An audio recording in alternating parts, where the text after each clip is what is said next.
And we live. What's up? My name is Cassian. Here on Tiger Fist TV today, helping out my boy MP move his numbers. We're gonna move these numbers. But just here to talk, to shoot the shit with MP today. I gotta met some people. You know what I'm saying? Growing up, I ain't have a dad in my life, so I looked at wrestlers like they were heroes. You know what I'm saying? Grew up broke. Grew up in Portsmouth. Grew up out Southside Gardens. Always told myself once I made something of myself, I'm gonna meet some people that's worth something. I'm gonna go out there. I'm gonna hit a WrestleMania one day. I've been to 2 WrestleManias. I went to WrestleMania 28, the once in a lifetime jump, and WrestleMania 32 in Dallas, Texas, because I always wanted to see Cowboy Stadium. Since they built it, I had to see the stadium. 28. Once Cena and The Rock announced that they was going against each other, I was on it then. And they did that a year in advance. They did that the night after WrestleMania 27. But anyway, we're going to WrestleMania. I've been to 4 Access. Access, man. Access better than WrestleMania, for real, for real. If you somebody want to meet some wrestlers and talk to some people, like, it's crazy, man. I didn't know those opportunities was out there. I mean, you pay $75 getting the access. You could, for the big names, you pay $45, $55, $75 to meet those guys. But the smaller people, which they consider smaller people, you can meet for free. All you got to do is pay to get the access. And so much of the memorabilia that you see there is just out of this world, man. Things you seen from your childhood, things you forgot about. I'm talking about titles, the Smoking Skull title that Stone Cold had. You can see a real title. You can see entrance, apparel, all types of stuff. It's crazy, man. And then the WWE Superstore that they got before you walk in. Oh my God. Oh my God, like a kid in a toy store, for real. Kid in a toy store. But So who have you met? Because you said you went to the Access. yeah, so I met. You want to start off with the good ones or the bad ones? Whatever you want to start with, bro. So good ones. When I was growing up, first person I ever met was The Rock. I met him in Emporia. My mom took me all the way to Emporia. I'm like, what are we doing out here? There ain't nothing out there. So then we go inside this gym, and I'm like, whoa. Now this is The Rock, like right after Maya Villa. You know what I'm saying? I'm talking about silk shirt, box top. You know what I'm saying? Yeah, This is The Rock. You know what I mean? So I'm like, whoa. I'm acting like a little bitch. You know what I'm saying?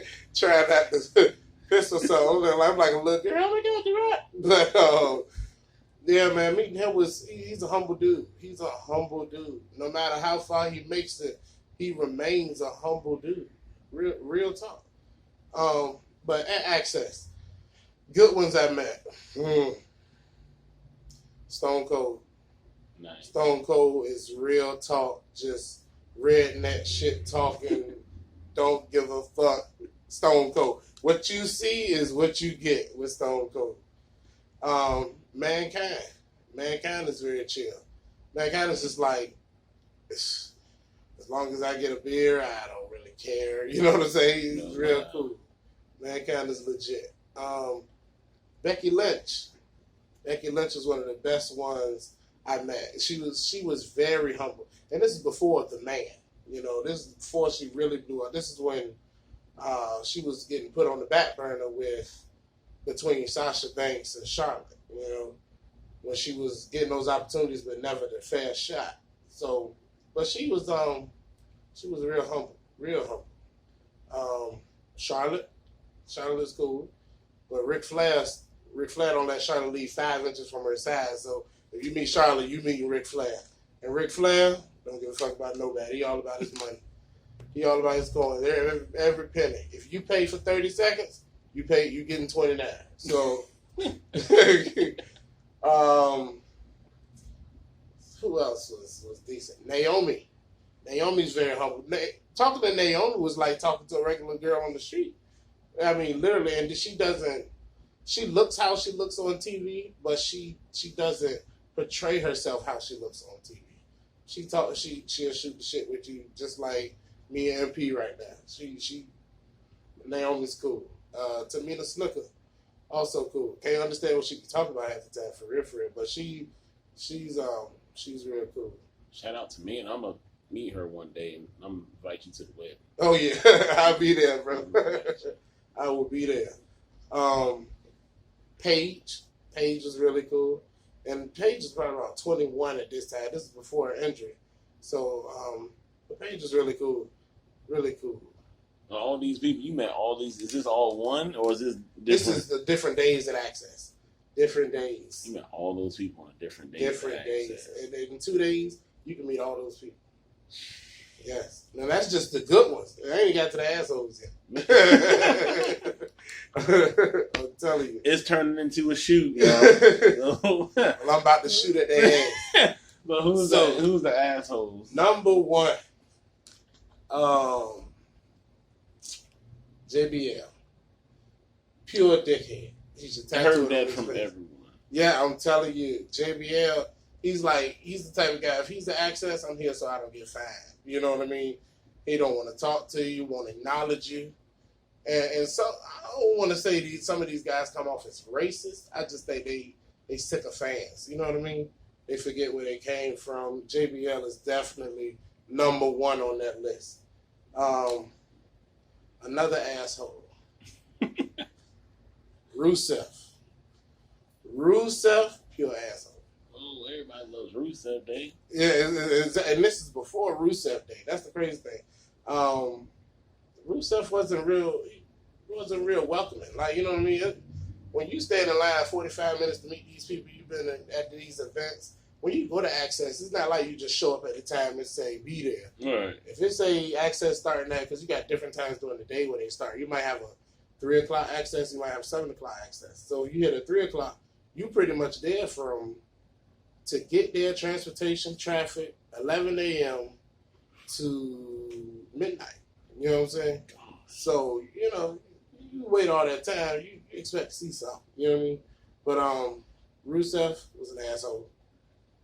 Alberto Del Rio, asshole. Shit, heard that about Alberto too. Asshole. DiBiase.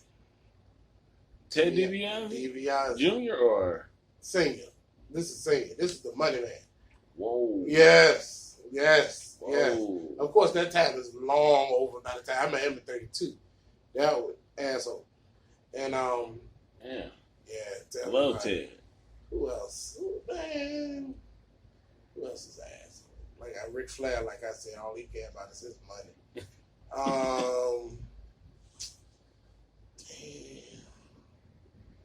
know another few. The New Day, awesome. I forgot the New Day. They take number 1 on the respect list as a fan. The New Day, how they are on camera is really how they are. I met New Day. They weren't even in front of everybody else yet. I just happened to go to the bathroom and they were coming out the bathroom. And these guys really are real life, some jokesters, man. They are funny as shit all day, every day. The New Day, hands down, best fan experience. Even better than The Rock. The New Day had the best fan experience. Kofi Kingston and Xavier Woods, they have no chill at all. Big E just big brother to both of them, playing right along with them. It was awesome. Awesome, man. But yeah, if you ever hit a Mania, it's a life-changing event, man. It's like going to the Super Bowl. It's big. It is big.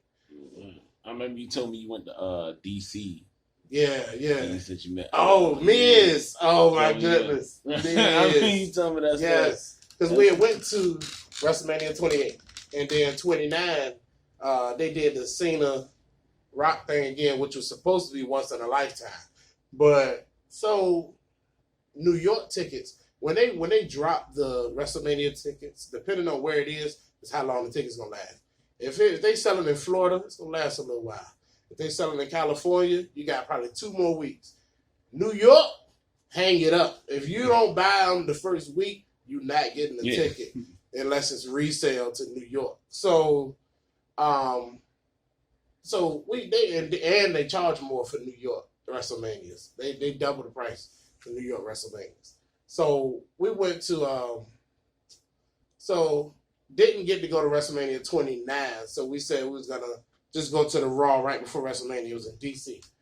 So check that out. Good show, real good show. Had real good seats at the Those are Verizon usually Center. Raw before Mania is usually lit. Yeah, exactly. So you still get to see everybody you want. You know what I mean? Everybody you want to see. We got to see Taker, Triple H. You know, the originals. You know. Yeah.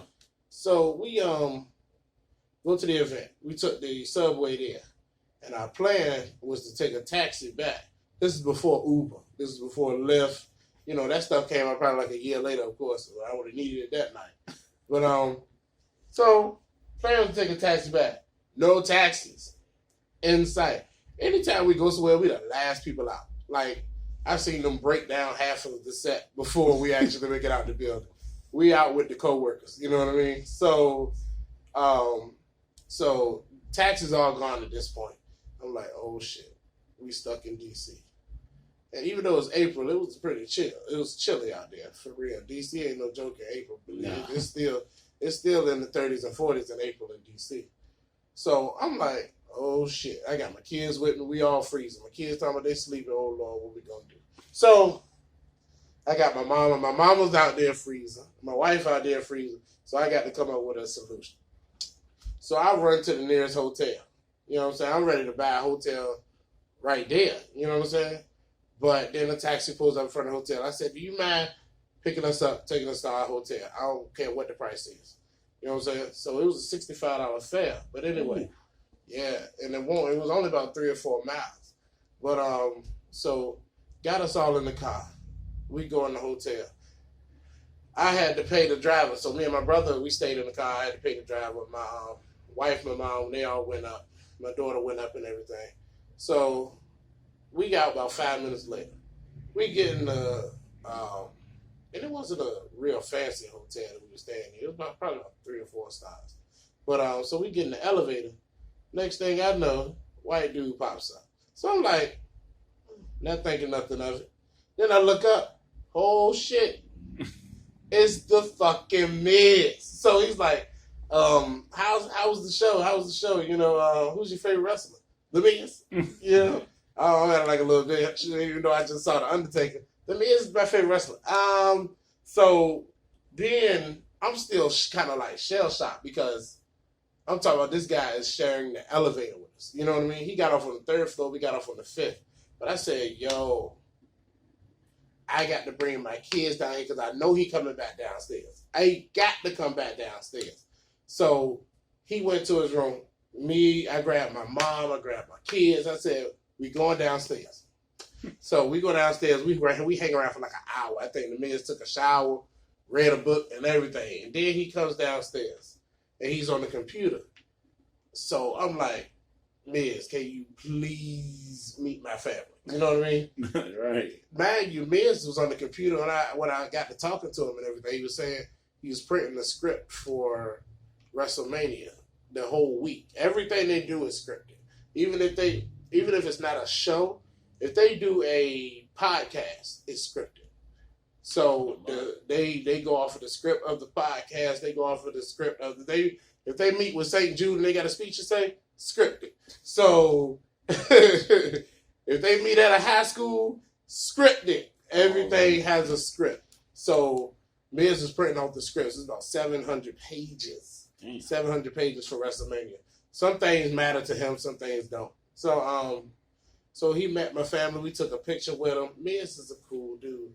And this was after the Miz had already blown up and kind of went down. Miz right now is about at the peak of where he'll ever be. And he doesn't have to do a whole lot more. He's at the John Cena stage in his life. You know what I mean? Yeah, like the Miz is that guy now. Yeah, he's that guy. He's already right. He had already, 27, he went against Cena at WrestleMania. You know what I'm saying? And that was about the peak of the wrestling part. So he for him to had already made it, be a big name. I'm sitting here, got my family. We black. You know what I mean? So I'm not expecting this dude to really chill with us. He is a cool dude. Yeah, he was like, you want some drinks? You want to buy some drinks? I'm like, yeah, I'm going to get some drinks. He paid for the drinks. You know what I mean? He got my kids some juices from the little thing they had down there. I mean, it was awesome, man. Miz is day one too. Miz is day one. No lie. Shout out to the Miz. Oh yeah. Oh yeah.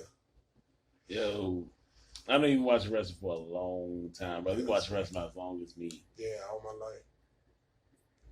When you look at what we used to watch, because we used to think we were popping back then. Like, yeah. Man, we used to think we was popping so hard. When you look at that, Mm-hmm. and you look at now, Mm-hmm. how these people get chants. Mm-hmm. These people get you deserve it chants. Mm-hmm. Most we was doing back then was saying, hell yeah, throwing up middle fingers. Right.